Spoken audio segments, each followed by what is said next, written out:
EMC Gulf change alarm set. Let's go. Good afternoon mga boss.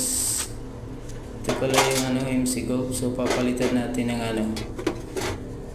ng alarm set kasi na defect na yung niya, alarm niya. So ganyan lang po yung pagpalit. So basic lang po. Madali lang po yung pagpalit niya.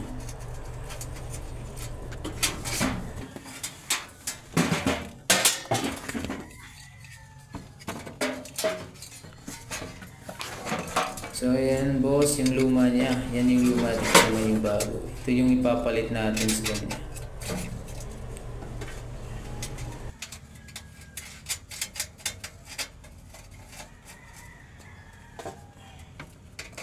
So ayan, nakabit na natin. Madali lang yung pagkabit niyan. Diyan sa controller niya. Plug in lang natin, ganyan. Tutunog yan. Tapos pag tumunog na yan, yan yung okay na yan. Pwede na natin gamitin. So ibabalik na natin siya sa kanyang hugis ulit.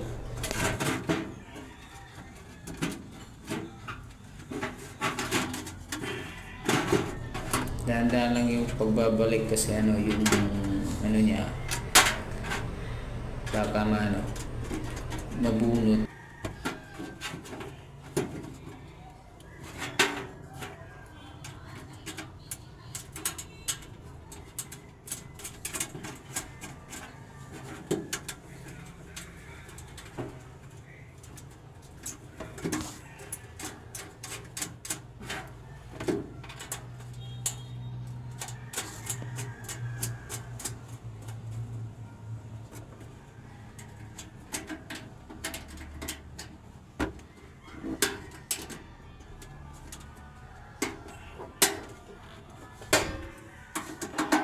So yan, malapit nang matapos. So tapos na niya tatry natin kung gumagana ba.